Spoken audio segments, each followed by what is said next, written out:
നിന്നുടെ മനോഗതം ചൊല്ലുക മടിയാതെ എന്നത് കേട്ട നേരം ചൊല്ലിനാൾ നിശാചരി എന്നോടുകൂടെ പോന്നു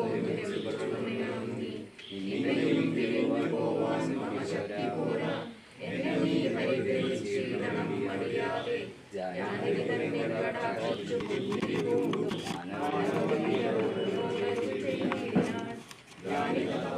വേഷവും ധരിച്ചോരോ കാനനം തോറും നടന്നിടുന്നു സദാകാലം ോ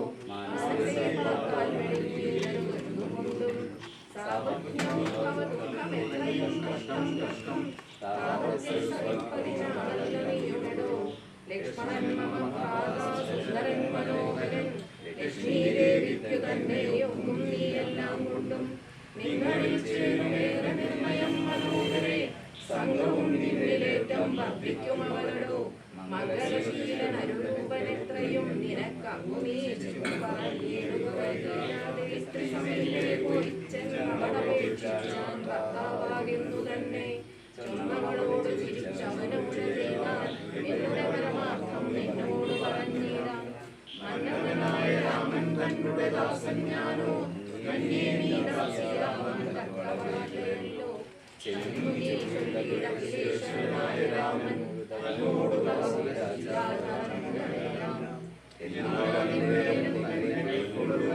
രാമൻ നിന്നെ എന്നത് കേട്ടൊരാസഹോദരി പിന്നെയും നായകനോട് ചൊന്നാൽ എന്നെ നീ പരിഗ്രഹിച്ചിടുക നല്ലോ നിനക്കൊന്നുകൊണ്ടുമേയൊരു സങ്കടമുണ്ടായി വരാ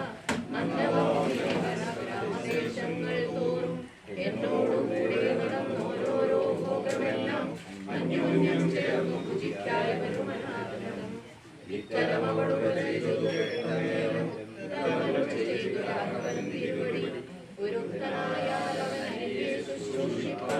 ഒരുത്തി വേണമതിനിവളുണ്ടെനിക്കിപ്പോൾ ഒരുത്തി വേണം അവനതിനായിരിക്കും നേരമിപ്പോൾ നിന്നെയും കണ്ടുകിട്ടി വരുത്തും ദൈവമൊന്നു കൊതിച്ചാലിനി നിന്നെ മരിച്ചുകൊള്ളും അവരില്ല സംശയമേതും ധരിക്കും കളഞ്ഞീരാതെ ചെല്ലുക കരത്തിലും കടുക്കെന്നവനടോ രാഘവവാക്യം കേട്ടു രാവണ സഹോദരി വ്യാകുല ചേതസ്സോടു ലക്ഷ്മണാതിരേക്കാൾ ചെന്നു നിന്നപേക്ഷിച്ച നേരത്തു കുമാരനും എന്നോടിത്തരം പറഞ്ഞിടല്ലാതെ കമ്പമുൾക്കൊണ്ട് സീതാദേവിയോടടുത്തപ്പോൾ സംഭ്രമത്തോട് രാമൻ തടുത്തുമെത്തും നേരം ബാലകൻ കണ്ടു ശീഘ്രം കുതിച്ചു ചാടി വന്നു വാളുകളിക്കാതും മുലയും മൂക്കുമെല്ലാം ഛേദിച്ച നേരം അവൾ അലമുറയിട്ട നാദത്തെ കൊണ്ട് ലോകമൊക്കെ മാറ്റൊലി കൊണ്ടു നീലപർവ്വതത്തിന്റെ മുകളിൽ നിന്ന് ചാടി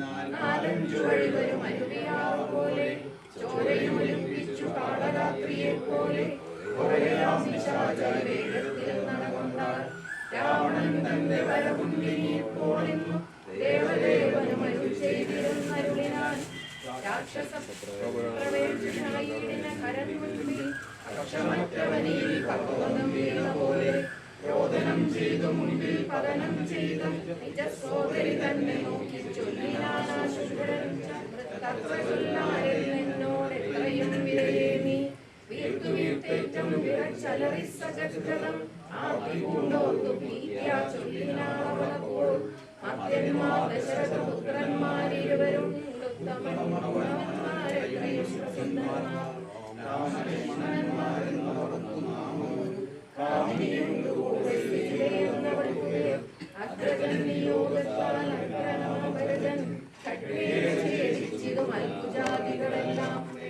രാക്ഷസപ്പടയുടെ ഉക്ഷമാം കോലാഹലം കേൾക്കായ നേരം രാമൻ ലക്ഷ്മണനോട് ചെന്നാൻ ബ്രഹ്മാണ്ടം നടുങ്ങുമാറെന്തൊരു ഘോഷമിതു ഈരതയോടുമത്ര നീയൊരു കാര്യം വേണം മൈത്രി തന്നെയൊരു കുഴിയിലാക്കിക്കൊണ്ടു മറ്റൊന്നും ചൊല്ലുന്നില്ലെന്ന് ഞാനെയുമിട്ടു കറ്റാപ്പുഴയെ രക്ഷിച്ചു രക്ഷിച്ചുകൊള്ളേണം നീ.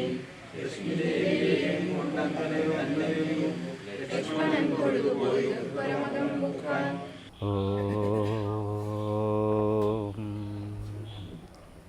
ഗുരുർബ്രഹ്മാ ഗുരുർവിഷ്ണുഃ ഗുരുർദേവോ മഹേശ്വരഃ ഗുരുസാക്ഷാത് പരം ബ്രഹ്മ തസ്മൈ ശ്രീ ഗുരവേ നമഃ.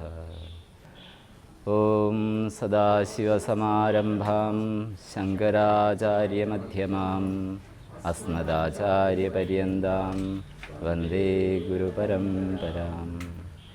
നീലാംബുജശ്യാമളകോമളാംഗം സീതാസമാരോപിതവാമഭാഗം പാണൗ മഹാസായകചാരുചാപം നമാമി രാമം രഘുവംശനാഥം നമാമി രാമം രണരംഗധീരം. ഈ ഒരു രാമായണ മാസക്കാലം നമ്മൾ രാമായണ ചിന്തയിലൂടെ കഴിയാണ്. രാമായണം നമുക്കൊക്കെ അറിയാം, നമ്മുടെ പ്രധാനപ്പെട്ട ഒരു ഇതിഹാസമാണ്. ത്രേതായുഗത്തിൽ ആണ് രാമൻ്റെ കാലം പറയപ്പെട്ടിട്ടുള്ളത്. അനേക വർഷങ്ങൾ കഴിഞ്ഞ് ഇന്നും രാമായണവും രാമചരിതവും മാനവ സമൂഹത്തിന് മുഴുവൻ ധർമ്മത്തിൻ്റെ അതുല്യമായിട്ടുള്ളൊരു മാർഗത്തെ നമ്മുടെ സമൂഹത്തിൽ, പ്രത്യേകിച്ച് കുടുംബജീവിതത്തിൽ, ഭാരതത്തിൻ്റെ ഒരു സവിശേഷത തന്നെ കുടുംബം എന്നുള്ളൊരു സങ്കല്പമാണ്. കുടുംബധാരണയെ എന്നുള്ള ധാതുവിൽ നിന്നാണ് കുടുംബ ശബ്ദം ഉണ്ടായിട്ടുള്ളത്. നമ്മളെയൊക്കെ ചേർത്ത് നിർത്തുന്നതാണ് കുടുംബം. അതുതന്നെയാണ് ധർമ്മം. ധർമ്മം നിത്യജീവിതത്തിൽ അനുഷ്ഠിക്കുക എന്നുള്ളത് പൊതുവെ മനുഷ്യനെ സംബന്ധിച്ച് എളുപ്പമുള്ള കാര്യമല്ല. ധർമ്മത്തിനനുസരിച്ച് ജീവിച്ച ഒരു ഇതിഹാസ പുരുഷൻ്റെ ചരിത്രമാണ് വാൽമീകി നമുക്ക് തന്നത്. വാൽമീകി രാമായണത്തെക്കുറിച്ച് പറയും, വേദോപബൃംഹണാർത്ഥായ താവഗ്രാഹേത പ്രഭുവായിട്ടുള്ള വാൽമീകി ലവകുശന്മാരെ വേദത്തിൻ്റെ വ്യാഖ്യാനമായിട്ടാണ് ഈ ഒരു രാമചരിതം പഠിപ്പിച്ചത്. അതായത് നമുക്കറിയാം, നമ്മൾ വായിക്കുന്ന രാമായണം അധ്യാത്മരാമായണം, പുരാണത്തിൻ്റെ ഭാഗമായിട്ടുള്ള അധ്യാത്മരാമായണമാണ്. രാമൻ മനുഷ്യനായിട്ട് ആണ് ഇതിഹാസത്തിൽ അവതരിക്കപ്പെട്ടിട്ടുള്ളത്. രാമൻ്റെ ഈശ്വരീയ ഭാവത്തെ അവിടെ തുടക്കത്തിൽ തന്നെ പറയുന്നുണ്ട്. എങ്കിലും പൂർണ്ണമായിട്ട് മനുഷ്യഭാവത്തിലാണ് ഇതിഹാസമായിട്ടുള്ള വാൽമീകി രാമായണത്തിൽ രാമനെ നമുക്ക് കാണുന്നത്. അതുകൊണ്ട് തന്നെ മനുഷ്യനുണ്ടാവുന്ന എല്ലാ പരിമിതികളും ഉണ്ട്. അധ്യാത്മരാമായണത്തിൽ ഇടയ്ക്കിടയ്ക്ക് രാമൻ അവതാരമാണ് എന്നുള്ളത് ഓർമ്മിപ്പിക്കുന്നുണ്ട്. രാമായണം ധർമ്മത്തിൻ്റെ വ്യാഖ്യാനമായിട്ട് നമ്മുടെ കുടുംബജീവിതത്തിൽ നമുക്ക് മുന്നിൽ വരുന്ന ഓരോ സാഹചര്യത്തിലും ധർമ്മം എങ്ങനെ അനുഷ്ഠിക്കണം, അതിന് ഏത് രീതിയിലൊക്കെ നമുക്ക് പരീക്ഷണങ്ങൾ വരും. അതാണ് തുടക്കം മുതൽ തന്നെ രാമൻ്റെ വളർച്ചയിൽ. സ്വാഭാവികമായിട്ടും കൊട്ടാരത്തിൽ സാമ്പ്രദായികമായിട്ടുള്ള പഠനങ്ങളൊക്കെ നടക്കുന്നു. പിന്നീട് ഉപരി പഠനത്തിന് വേണ്ടി വിശ്വാമിത്ര മഹർഷിയുടെ കൂടെ അതിഘോരമായിട്ടുള്ള കാട്ടിലേക്ക് അയക്കപ്പെടുകയാണ്. അവിടെ നമുക്ക് ചിന്തിച്ചാൽ അറിയാം, രാമൻ ആ ഒരു പ്രായത്തിൽ 10-12 വയസ്സൊക്കെ ഉള്ള സമയത്ത് ഒറ്റയ്ക്ക് ഒരു ഋഷിയുടെ കൂടെ, അതും ധർമ്മ സംരക്ഷണത്തിന് വേണ്ടി അയക്കുന്ന സമയത്ത് വീട്ടുകാർക്കുണ്ടാവുന്ന പ്രയാസം സ്നേഹ വിച്ഛേദം, അതായത് മാറി താമസിക്കുന്നത് കൊണ്ടുള്ള. അവിടെ നമുക്ക് മനസ്സിലാക്കാനുള്ളത്, നമുക്ക് ഉയർന്ന കാര്യങ്ങളൊക്കെ നേടണമെങ്കിൽ നമ്മൾ ജീവിതത്തിൽ ചെറിയ ചെറിയ ത്യാഗങ്ങൾ സഹിക്കണം എന്നുള്ളത്. അതിന് നമ്മുടെ ജീവിതത്തെ പാകപ്പെടുത്താനുള്ള ഉണ്ടാവുന്ന പരീക്ഷണങ്ങളെ നമ്മൾ സ്വയം സ്വീകരിക്കണം. അതിലൂടെയാണ് രാമൻ്റെ അടിസ്ഥാനപരമായിട്ടുള്ള വിദ്യാഭ്യാസത്തിൻ്റെ, പ്രായോഗികമായിട്ടുള്ള വിദ്യാഭ്യാസത്തിൻ്റെ എല്ലാ കാര്യങ്ങളും രാമന് ലഭിക്കുന്നത്. ആ ഋഷിമാരുടെ അനുഗ്രഹം. അങ്ങനെ പോകുന്ന സമയത്ത് അവർ പക്ഷിമൃഗാദികളും സസ്യലതാദികളും ഒക്കെ അവരെ കൂടെ തന്നെ അവരുമായിട്ട് സ്നേഹത്തോടുകൂടി ഇഴുകിച്ചേർന്ന് അതേ സമയത്ത് രാമനുള്ളിലുള്ള ക്ഷത്രിയൻ്റെ ധർമ്മമായിട്ടുള്ള രാജ്യത്തെ പരിപാലിക്കുക, അതേപോലെ തന്നെ മറ്റൊരു രീതിയിൽ ചിന്തിച്ചാൽ അവതാരത്തിൻ്റെ ധർമ്മമായിട്ടുള്ള ശിഷ്ടരക്ഷണവും ദുഷ്ടനിഗ്രഹവും, അത് ക്ഷത്രിയനായതുകൊണ്ട് തന്നെ രാമൻ്റെ ധർമ്മം രാജധർമ്മമാണ്. ആ ധർമ്മം പാലിക്കുക. ജീവിതത്തിൻ്റെ രാമനെ കാത്തു കഴിയുന്ന തപസ്സികളുണ്ട്, ശാപമോക്ഷം നേടേണ്ട ആളുകളുണ്ട്, അഹല്യയെ പോലുള്ള. അങ്ങനെ രാമൻ്റെ അജയ്യതയെ സ്ഥാപിക്കുന്ന രീതിയിലുള്ള പരശുരാമനുമായിട്ടുള്ള ആ ഒരു ഏറ്റുമുട്ടൽ അല്ലെങ്കിൽ സഖ്യം, ആ ഒരു ദൈവിക ശക്തിയുടെ ദൈവികമായിട്ടുള്ള ശക്തികളൊക്കെ ഒന്നിച്ചു ചേരുന്ന ആ ഒരു ഭാവം, അവിടെ തെറ്റിദ്ധാരണകളും ഒക്കെ നീക്കി, അത് ഒരു രീതിയിൽ പറഞ്ഞാൽ രാമൻ്റെ ആ ഒരു അവതാര ദൗത്യത്തെ സാധൂകരിക്കാൻ വേണ്ടിയായിരിക്കാം. അങ്ങനെ അവരുടെ സഹധർമ്മിണിയെ സ്വീകരിക്കുന്നു, വിവാഹം. അതൊക്കെ നമുക്ക് വളരെ മാതൃകയാണ്. ഇന്ന് നമ്മുടെ സമൂഹത്തിലൊക്കെ വളരെ ലളിതമായിട്ടാണ് രാമൻ്റെ ഒക്കെ വിവാഹം കഴിയുന്നത്. അപ്പം ഭരതൻ്റെ ഒക്കെ അമ്മാവൻ വരുന്ന സമയത്താണ് അവർ അറിയുന്നത് അവർ വിവാഹത്തിന് വേണ്ടിയിട്ട് പോയതാണ്. കാരണം അവർ അറിഞ്ഞിട്ടില്ല ഈ ഒരു വിവാഹത്തിന്. കാരണം അത്രയും ലളിതമായിട്ടുള്ള രീതിയിലാണ് ആ വിവാഹമൊക്കെ നടന്നിട്ടുള്ളത്. ഇന്ന് നമ്മുടെ സമൂഹത്തിൽ വിവാഹം എന്നൊക്കെ പറയുന്ന സമയത്ത് പ്രത്യേകിച്ച് ഒരു ധൂർത്തിൻ്റെയും അനാവശ്യമായിട്ടുള്ള ആർഭാടത്തിൻ്റെയൊക്കെ ഒരു രംഗമായിട്ട് മാറുന്നു. അവിടെയാണ് നമുക്ക് വിവാഹമൊക്കെ വൈദികമായിട്ടുള്ള കർമ്മങ്ങളോടുകൂടി സഹധർമ്മിണി എന്നാണല്ലോ പറയുന്നത്. സഹധർമ്മം സ്വീകരിക്കാൻ വേണ്ടിയിട്ടുള്ള അഗ്നിസാക്ഷിയായിട്ടുള്ള പ്രതിജ്ഞയോടുകൂടി ഭാരതീയമായിട്ടുള്ള മൂല്യങ്ങളുടെ അടിസ്ഥാനത്തിലാണ് അതിന് പ്രാധാന്യം കൊടുത്താണ് വിവാഹമൊക്കെ നടക്കേണ്ടത് എന്നുള്ളത് നമുക്ക് അതിലൂടെ മനസ്സിലാക്കാം. അധ്യാത്മ രാമായണത്തിലേക്ക് വരുന്ന സമയത്ത് അവിടെ രാമൻ്റെ ഈശ്വരീയമായിട്ടുള്ള ഭാവത്തെ, രാമൻ പ്രകൃതി പുരുഷ സങ്കല്പത്തിനനുസരിച്ച് രാമൻ രാമനാണ്, സർവഭൂതങ്ങളുടെയും ആശ്രയമാണ്, ജന്മരഹിതനാണ്, അവ്യയനാണ്, നാശരഹിതനാണ്. അങ്ങനെയുള്ള ആ ഒരു തലത്തിൽ അവിടെ മനുഷ്യൻ്റെ സൃഷ്ടി, ഈശ്വര സൃഷ്ടി എന്ന് പറയുന്ന സമയത്ത് രാമനെ ഒരേ സമയം ആരാധനാമൂർത്തിയായിട്ട് രാമൻ്റെ ജീവിതത്തെ പഠിക്കുന്ന രീതിയിൽ നമുക്ക് രാമൻ്റെ ജീവിതത്തെ മാതൃകയാക്കി രാമൻ്റെ അല്ലെങ്കിൽ രാമായണത്തിലെ ഓരോ സന്ദർഭത്തെയും നമ്മുടെ ധാർമ്മിക ജീവിതത്തിൻ്റെ മാതൃകയാണ്. അതേസമയം ആരാധനയുടെ രീതിയിൽ ആ ദിവ്യതയെ ആരാധിച്ചുകൊണ്ട് തൻ്റെ പ്രകൃതിയെ ഏറ്റവും ഉന്നതമായിട്ടുള്ള ശ്രേഷ്ഠമായിട്ടുള്ള ഗുണത്തിലേക്ക് നയിക്കുന്ന രീതിയിൽ രാമൻ്റെ ഗുണം, ആരാധനാമൂർത്തികളുടെ ഗുണം ആരാധിക്കുന്ന ആരാധകനിലേക്ക് സ്വാഭാവികമായിട്ടും വരുന്നതാണ്. ആ ഒരു ആരാധനയിലൂടെ തൻ്റെ പ്രകൃതിയെ അതിക്രമിക്കാൻ വേണ്ടിയിട്ടുള്ള, അവിടെ നമ്മുടെയൊക്കെ സ്വരൂപം ദിവ്യമായിട്ടുള്ള രാമസ്വരൂപം തന്നെയാണ്. ആ ഒരു അറിവിലേക്ക് അതിന് തടസ്സമായിട്ട് നമുക്ക് നിൽക്കുന്നത് ഈശ്വരനിലുള്ള സമർപ്പണമില്ലായ്മയാണ്, അനുഷ്ഠാനങ്ങളില്ലായ്മയാണ്, ആ ഒരു അറിവില്ലായ്മയാണ്. അവിടെയാണ് ഭക്തിയിലൂടെ, നാമജപത്തിലൂടെ, അവിടെ പറയുന്ന തന്മന്ത്ര ജപന്മാർക്ക് ഈശ്വര സായുജ്യത്തിലേക്ക് എത്തിച്ചേരാൻ കഴിയും. ആ ഒരു മന്ത്രജപം നാമജപം ഒന്നും ഇല്ലാത്തവർ സംസാരത്തിൽ കിടന്ന് ഉഴലും എന്നുള്ളത് പറയുന്നു.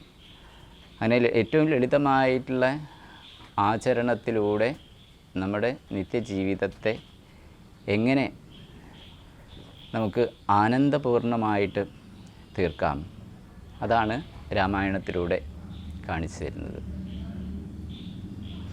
ആനന്ദം, നമ്മൾ പൊതുവെ ആനന്ദത്തിന് വേണ്ടി ആശ്രയിക്കുന്നത് അനിത്യമായിട്ടുള്ള വസ്തുക്കളെയാണ്.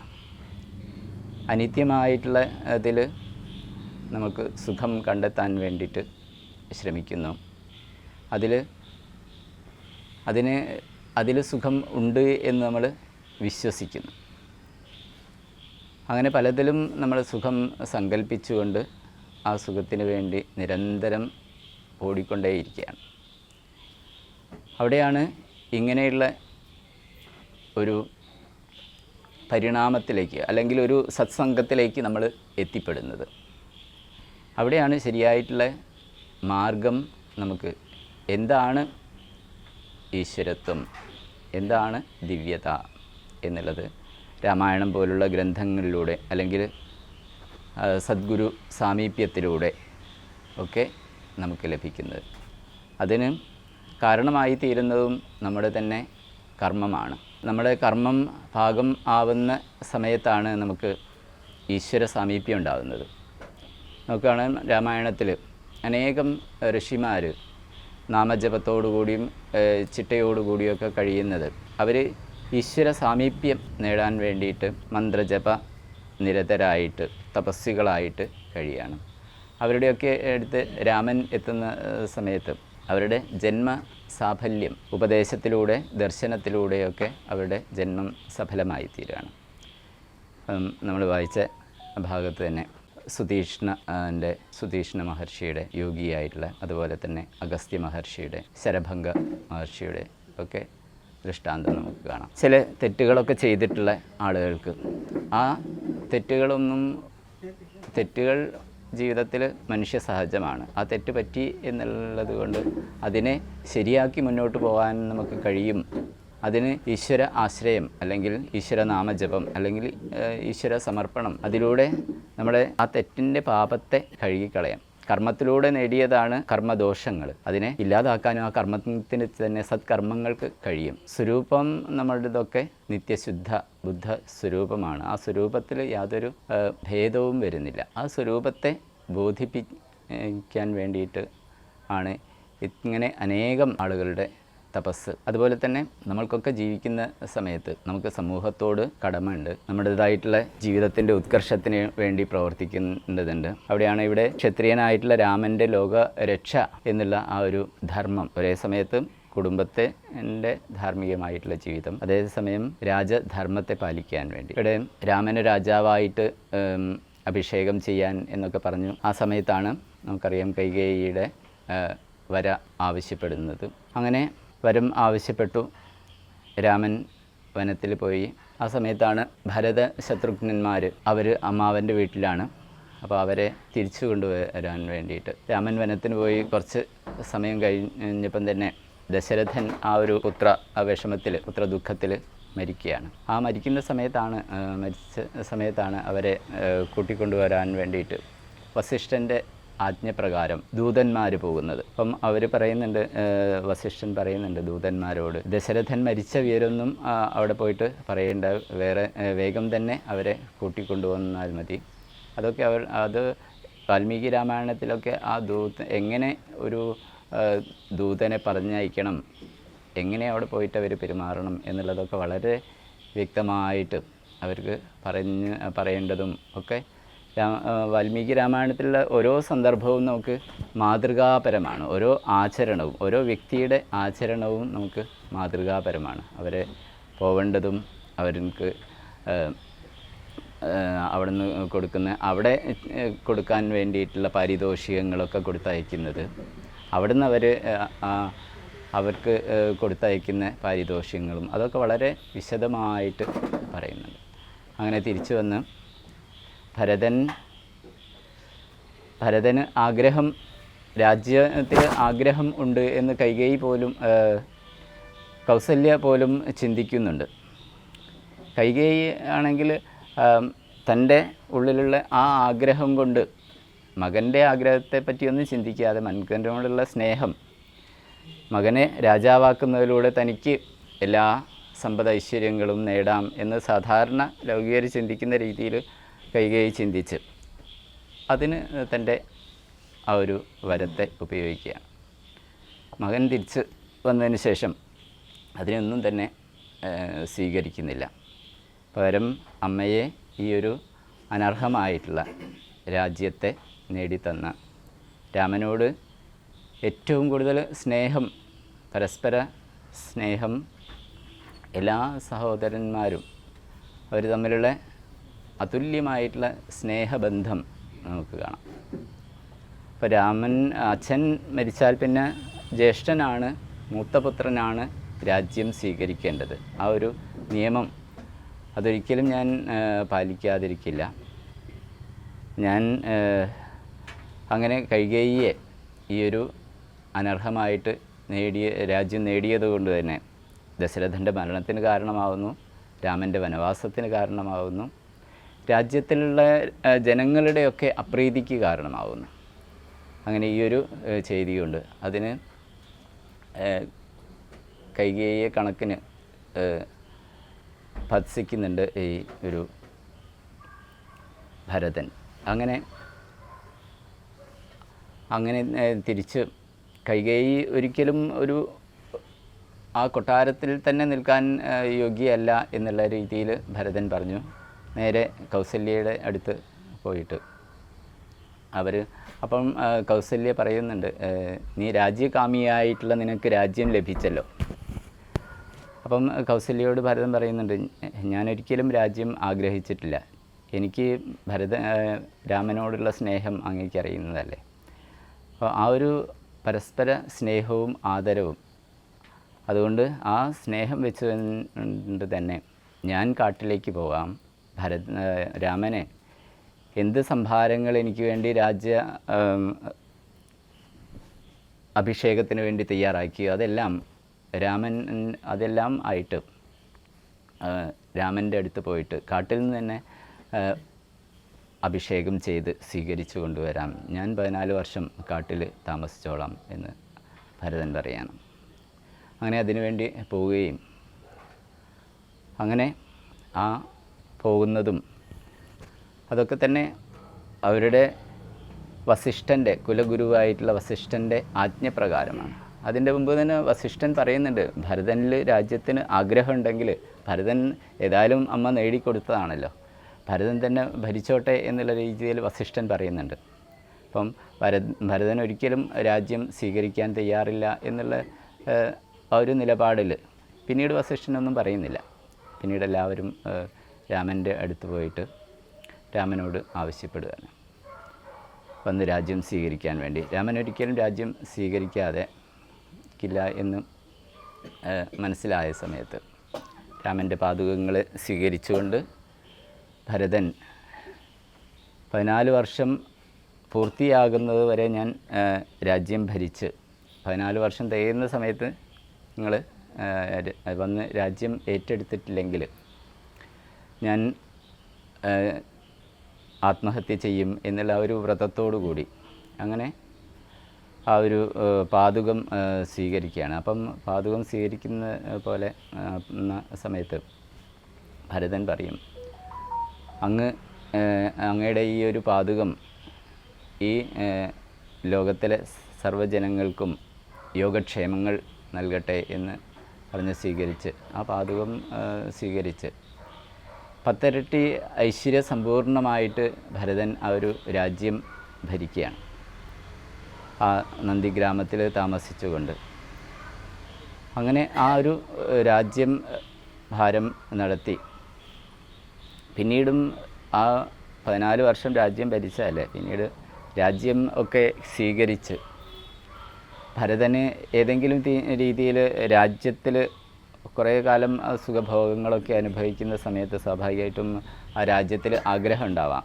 അപ്പം യുദ്ധമൊക്കെ കഴിഞ്ഞ് രാവണനെയൊക്കെ പരാജയപ്പെടുത്തി രാമൻ തിരിച്ചു വരുന്ന സമയത്ത് രാമൻ ഹനുമാനെ അയക്കുന്നുണ്ട്. ഭരതൻ്റെ ഒരു അഭിപ്രായം, ഭരതൻ്റെ മനസ്സ് എങ്ങനെയാണെന്ന് മനസ്സിലാക്കാൻ വേണ്ടിയിട്ട്. അപ്പം ഭരതൻ്റെ അടുത്ത് പോയപ്പം ഭരതൻ രാമനെ കാത്തുകൊണ്ട് ഇരിക്കുകയാണ്. രാമൻ വന്നിട്ടില്ലെങ്കിൽ ഭരതൻ ശരീരം ഉപേക്ഷിക്കുമെന്നുള്ള രീതിയിൽ, അത്രയും ആ ഒരു രീതിയിൽ കാണുന്ന സമയത്ത് പിന്നീട് ഹനുമാനോട് വിവരം ചോദിക്കുന്നൊന്നുമില്ല. അപ്പോൾ അത് വാൽമീകി രാമായണത്തിൽ വ്യക്തമായിട്ട് പറയുന്നുണ്ട്. അപ്പം ആ ഒരു രീതിയിൽ ധർമ്മമൂർത്തിയായിട്ടുള്ള ഓരോ വ്യക്തികളും, ലക്ഷ്മണനെ സംബന്ധിച്ചാണെങ്കിലും ഏറ്റവും അതുല്യമായിട്ടുള്ള ത്യാഗമാണ്.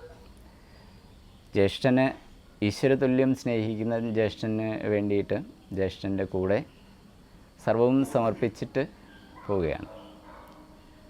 അങ്ങനെ ആ ഒരു ജീവിതം. ഭരതൻ ആണെങ്കിൽ ജ്യേഷ്ഠാഞ്ജന്മാരുടെ ത്യാഗങ്ങളിൽ ഏത് ത്യാഗമാണ് ഏറ്റവും ശ്രേഷ്ഠമായത് എന്ന് നമുക്ക് സംശയം തോന്നുന്ന രീതിയിൽ. അതേപോലെ തന്നെ സീതയെ ശ്രദ്ധിച്ചാൽ സീതയുടെ ജീവിതം, രാമന്മാരനേകം ഉണ്ടാവാം, സീത അന്യാദൃശ്യയാണ് എന്ന് പറയും. അത്രയും പാതിവ്രത്യ ധർമ്മം പാലിച്ചുകൊണ്ട് രാമൻ്റെ കൂടെ സഹധർമ്മിണിയായി ഏതൊരു പ്രയാസത്തിലും രാമൻ്റെ കൂടെ തൻ്റെ സുഖഭോഗങ്ങളെല്ലാം ഉപേക്ഷിച്ചുകൊണ്ട് ആ ഒരു ധർമ്മത്തിന് വേണ്ടി നിലനിന്ന ഒരു ജീവിതം സീതയുടെ ജീവിതത്തിലൂടെ. അഗ്നി പരീക്ഷയിലൊക്കെ രാമനിൽ നിന്ന് എൻ്റെ മനസ്സ് ഒരിക്കലും വേർപെട്ടിട്ടില്ലെങ്കിൽ ഈ ഒരു പാവകൻ എന്നെ രക്ഷിച്ചാലും എന്ന് പറഞ്ഞ് ആ ഒരു അഗ്നിപരീക്ഷ നേരിടുന്ന സീതയെ നമുക്ക് കാണാം. അതേസമയം സീതയുടെ ഒരു ചാപല്യം, സീതയിലുള്ള ഒരു ആഗ്രഹമാണ് ശരിക്ക് പൊന്മാൻ ആയിട്ടുള്ള ആ ഒരു പൊന്മാനെ കണ്ട സമയത്ത് അതിനുവേണ്ടി രാമൻ പോകുന്നത്. അതാണ് പിന്നീടുള്ള ദുരന്തങ്ങൾക്കൊക്കെ കാരണമായിത്തീരുന്നത്. ഇവിടെയൊക്കെ നമുക്ക് മനസ്സിലാക്കാനുള്ളത്, ധർമ്മം പാലിക്കണമെങ്കിൽ നമുക്ക് ധർമ്മത്തിനനുസരിച്ച് അർത്ഥകാമങ്ങളെയൊക്കെ സ്വീകരിക്കണം. അതിനനുസരിച്ച് മാത്രമേ നമുക്ക് ജീവിതത്തിൽ നമുക്കൊക്കെ അറിയാം എങ്ങനെയൊക്കെ ഈ അർത്ഥകാമങ്ങൾ നമ്മൾ നേടുന്ന സമയത്ത് അത് ധർമ്മത്തിന് വിരുദ്ധമായിട്ട് നേടുന്ന സമയത്തുള്ള നമ്മുടെ സംഘർഷങ്ങളും പ്രയാസങ്ങളും, അതേസമയം ധർമ്മത്തിനനുസരിച്ച് നേടുന്നത് കൊണ്ടുള്ള സുഖങ്ങളും ഒക്കെ തന്നെ. അത് ജീവിക്കുന്ന സമയത്ത് നമുക്ക് പ്രയാസങ്ങളായിരിക്കും, ബാഹ്യമായിട്ട് പ്രയാസങ്ങളൊക്കെ ഉണ്ടാവും. രാമനൊരിക്കലും ജീവിതത്തിൽ സ്വസ്ഥത ഉണ്ടായിട്ടില്ല. അതേസമയത്ത് ഏറ്റവും കൂടുതൽ ആനന്ദപ്രദമായിട്ടാണ് അവരുടെ ജീവിതം ഉണ്ടായിട്ടുള്ളത്. അത് ധർമ്മനിഷ്ഠയോടുകൂടി ജീവിച്ച സമയത്താണ്. അപ്പോൾ നമുക്ക് നമ്മുടെ ജീവിതത്തിലുണ്ടാവുന്ന അനുഭവങ്ങളെ വിലയിരുത്തി നോക്കിയാൽ തന്നെ നമുക്ക് ശരിയായിട്ടുള്ളൊരു മാർഗം ലഭിക്കും. അതിന് ശരിയായിട്ടുള്ളൊരു ഉറപ്പ് നൽകുന്നതാണ് രാമായണത്തിലെ ഓരോ രംഗങ്ങളും. അങ്ങനെ ആ ഒരു തൻ്റെ സ്വരൂപത്തിലേക്ക്, നമ്മുടെയൊക്കെ സ്വരൂപം ഈശ്വര സ്വരൂപമാണ്. അധ്യാത്മരാമായണത്തിൽ പറയുന്നത് ലോകം തന്നെ ഒരു മായാസൃഷ്ടമാണ്. ലോകത്തിൻ്റെ ആ മായികമായിട്ടുള്ള ഭാവങ്ങൾ തന്നെയാണ് നമുക്ക് ഉള്ളത്. അപ്പം ലോകത്തിൽ നമ്മൾ കാണുന്ന ബാഹ്യമായിട്ടുള്ള ഇതൊക്കെ തന്നെ അനിത്യമാണ്. ദൃശ്യങ്ങളായാലും ലോകത്തിൽ എല്ലാം അനിത്യമാണ്. അത് മാറിക്കൊണ്ടേ ഇരിക്കുന്നതാണ്. അതിൻ്റെയൊക്കെ അടിസ്ഥാനം സച്ചിദാനന്ദ സ്വരൂപമായിട്ടുള്ള എല്ലാത്തിൻ്റെയും ഉണ്മയായിട്ടുള്ള ഈശ്വര സ്വരൂപമാണ്. ആ ഒരു സ്വരൂപമാണ് നമ്മുടെ ഒക്കെ സ്വരൂപം. ദേഹം ഞാൻ എന്നുള്ള ആ ഒരു, നമുക്കറിയാം ദേഹം എന്ന് പറഞ്ഞാൽ തന്നെ ദഹിക്കുന്നതാണ്, ശരീരം എന്നാൽ നശിക്കുന്നതാണ് എന്നാണ് അതിൻ്റെ അർത്ഥം തന്നെ. ഇതൊന്നും അനിത്യമല്ല, അനിത്യമാണ്, എല്ലാം തന്നെ നിത്യമല്ല. അപ്പോൾ ഈ ഒരു അറിവോടുകൂടി നമുക്ക് ജീവിക്കുന്ന സമയത്താണ് ശരിയായിട്ടുള്ള നമ്മുടെ സ്വരൂപത്തെ, ശരിയായിട്ട് നമ്മളിൽ തന്നെയുള്ള സ്വതവേയുള്ള ആ ഒരു കൈവല്യത്തെ എന്ന് പറയും, കൈവല്യഭാവം. കൈവല്യം എന്ന് പറഞ്ഞാൽ കേവലഭാവം, കലർപ്പില്ലാത്ത ഭാവത്തിനാണ് കൈവല്യം എന്ന് പറയുന്നത്. കേവലഭാവം നമ്മളുടെ ഒക്കെ ഭാവം ശരിക്ക് ആത്മസ്വരൂപമാണ്, നമ്മുടെയൊക്കെ സച്ചിദാനന്ദ സ്വരൂപമാണ്. അത് നമ്മുടെ ജീവിതത്തിൽ നമ്മൾ അനുഭവങ്ങൾ തന്നെ ചിന്തിച്ചാൽ നമുക്കറിയാം, നമ്മൾ ഉണ്ട് എന്ന് പറയുന്നത് ആ ഉണ്മ എല്ലാവരിലും ഒന്ന് തന്നെയാണ്. അറിയുന്നു എന്ന് പറയുന്ന ആ അറിവ് ദേശകാലങ്ങളിലും അതുപോലെ തന്നെ ജാഗ്രത സ്വപ്നങ്ങളിലും ബാല്യകൗമാരാദി യൗവനങ്ങളിലും ഒക്കെ ആ ഒരു അറിവ് സ്ഥായിയായി നിലനിൽക്കുന്നതാണ്. അതേപോലെ തന്നെ ആനന്ദഭാവം, അതും ഈ 3 കാലങ്ങളിലും മാറാതെ നിലനിൽക്കുന്നതാണ്, ബാക്കിയെല്ലാം മാറുന്നതാണ്. അതുകൊണ്ട് ആ ഒരു അറിവിലേക്ക്, സ്വരൂപബോധത്തിലേക്ക് ആചരണങ്ങളിലൂടെ, ജീവിതത്തിലൂടെ എത്താൻ വേണ്ടിയിട്ടുള്ള, അതാണ് നമ്മളൊക്കെ ക്രമികമായിട്ട് അനേക ജന്മങ്ങളിലൂടെ നമുക്ക് വരുന്ന സമയത്ത് നമുക്ക് സുഖവും ദുഃഖവും, ബാഹ്യമായിട്ട് നമ്മളൊക്കെ വ്യത്യസ്തരാണ്, ഒക്കെ ഉണ്ട്. എല്ലാം നമുക്ക് ഇവിടെ അനുഭവിക്കാൻ കഴിയും. പക്ഷേ ഇതൊന്നും സ്ഥായി അല്ല എന്നുള്ളൊരു അറിവോടുകൂടി ശരിയായ നിത്യമായിട്ടുള്ള സ്വരൂപത്തിലേക്ക്, മാറാത്ത ആത്മസ്വരൂപത്തിലേക്ക്, സത്യസ്വരൂപത്തിലേക്ക് നമുക്ക് ഉയരാൻ വേണ്ടി, അതാണ് രാമായണത്തിൽ ഓരോ വ്യക്തിയിലൂടെയും നമ്മുടെ ജീവിതത്തിൻ്റെ അജ്ഞാനത്തെ ഇല്ലാതാക്കാൻ വേണ്ടി. രാമായണത്തിലെ ഈ അധ്യാത്മരാമായണത്തിലെ തന്നെ ഒരു ഭാഗമാണ്, ഏറ്റവും ഉയർന്നൊരു വേദാന്ത ഗ്രന്ഥം എന്ന് തന്നെ പറയാം. ഉത്തരരാമായണത്തിലുള്ള 5-ാം സർഗത്തിലുള്ള ശ്രീരാമഗീത. അവിടെ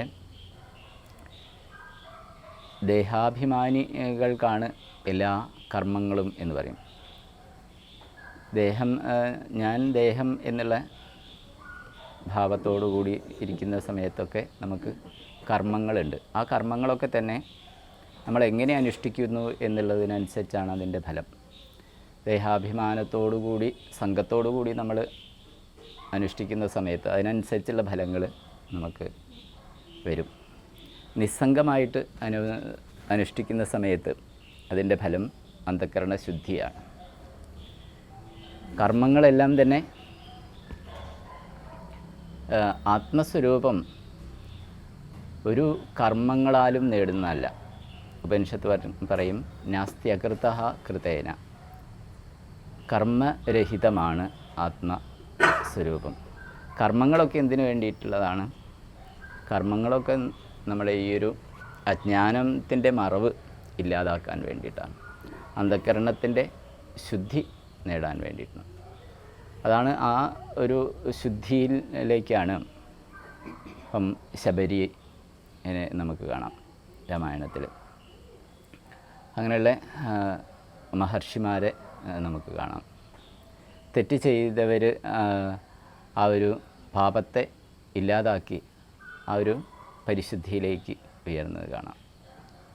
അങ്ങനെ നമ്മുടെ കർമ്മമാണ് നമുക്ക് ഈ ഒരു ആനന്ദത്തിലേക്ക് ഉയരാനുള്ള മാർഗം. ഈ ഒരു രാമായണ മാസത്തിൽ നമ്മൾ രാമായണം ചിന്തിക്കുന്നത്, രാമായണം നിത്യവും നമ്മുടെ വീടുകളിലൊക്കെ പാരായണം ചെയ്യാം. നമുക്കറിയാം, നമ്മൾ പല പല മേഖലയിൽ ബന്ധപ്പെട്ട് പല പല സമയങ്ങൾ നമ്മൾ ചിലവഴിക്കുന്നവരാണ്. നമുക്ക് ഇത്തരം സൂക്ഷ്മമായിട്ടുള്ള ധർമ്മ ചിന്തയും ആ ഒരു മാതൃകാ പരമായിട്ടുള്ള ജീവിതവും നമുക്ക് ഓരോ കർമ്മം വരുന്ന സമയത്തും അതെങ്ങനെ ചെയ്യണം, എന്ത് ചെയ്യരുത് എന്നുള്ളതിന് നമുക്ക് പ്രമാണം ആയിട്ടുള്ളത് സത്യത്തെ അന്വേഷിച്ചിട്ടുള്ള ആളുകളുടെ ഇങ്ങനെയുള്ള സദ്ഗ്രന്ഥങ്ങളാണ്. അതിൽ നമുക്ക് ശരിയായ മാർഗദർശനം ലഭിക്കും. അതിനനുസരിച്ച് പോയാൽ നമുക്ക് ഒരിക്കലും ജീവിതത്തിൽ ദുഃഖം ഉണ്ടാവില്ല. അല്ലെങ്കിൽ നമ്മൾ പലതും പ്രമാണങ്ങളല്ലാത്ത പലതിനെയും നമ്മൾ സ്വീകരിക്കും. അതുകൊണ്ട് നമ്മുടെ ജീവിതം അബദ്ധത്തിലേക്ക് പോവുകയും ചെയ്യും. അപ്പോൾ ഈ രാമായണം നിത്യവും നമ്മുടെ കുടുംബങ്ങളിലൊക്കെ പാരായണം ചെയ്യുന്നൊരു രീതിയിലേക്ക് ഇത്തരം രാമായണ മാസാചരണം വളരണം. പ്രത്യേകിച്ച് നമ്മൾ ആചരിക്കുന്നതിലൂടെ, നമ്മൾ പഠിക്കുന്നതിലൂടെയാണ് നമ്മളറിയാതെ നമ്മുടെ സമൂഹത്തിലേക്ക് അതൊരു മാതൃകയായിട്ട് ആചരിക്കുന്ന രീതിയിലേക്ക്, ശ്രേഷ്ഠന്മാർ ആചരിക്കുന്നത് കണ്ട് അടുത്ത തലമുറകളിലേക്ക് അത് ആചരിക്കുന്ന സമയത്താണ് സമൂഹത്തിൽ ഈ ഒരു ധർമ്മം നിലനിൽക്കുന്നത്. അതിന് നമ്മളൊക്കെ കാരണമായി തീരണം. ആ ഒരു പൈതൃകത്തിൽ ജനിച്ചവരാണ് നമ്മളൊക്കെ. കേരളം അത്യുന്നതമായിട്ടുള്ള എത്രയോ മഹാത്മാക്കളുടെ, ശങ്കരാചാര്യരെ പോലെ, ശ്രീനാരായണ ഗുരുദേവനെ പോലെ, ചട്ടമ്പി സ്വാമികളെ പോലെ ഒരു 500 വർഷത്തെ കേരളത്തിൻ്റെ ചരിത്രം നോക്കിയാൽ കേരളം ഉയർന്നു വന്നിട്ടുള്ളതൊക്കെ ആധ്യാത്മികതയുടെ അടിസ്ഥാനത്തിലാണ്. കേരള നവോത്ഥാനത്തിൻ്റെ ശില്പികളൊക്കെ തന്നെ ആധ്യാത്മിക ആചാര്യന്മാരാണ്.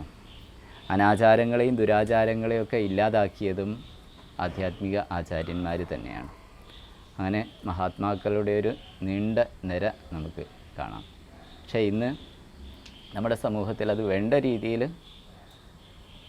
നമ്മൾ തന്നെ മനസ്സിലാക്കുന്നില്ല എന്നുള്ളതാണ്.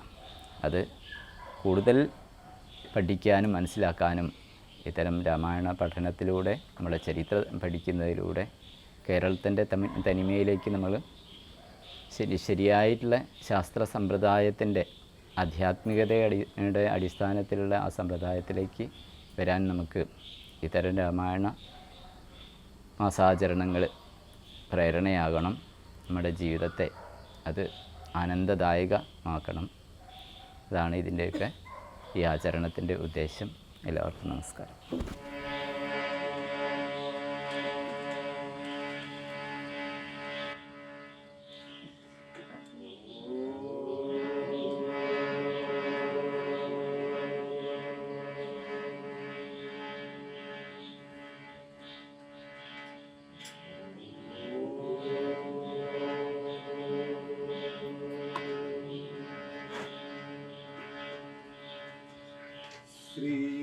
श्रीरामचन्द्र जय रामचन्द्र, श्रीरामचन्द्र जय रामचन्द्र, श्रीरामचन्द्र जय रामचन्द्र, श्रीरामचन्द्र जय रामचन्द्र, रघुवीर रघुवीर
ജയ രാമചന്ദ്ര.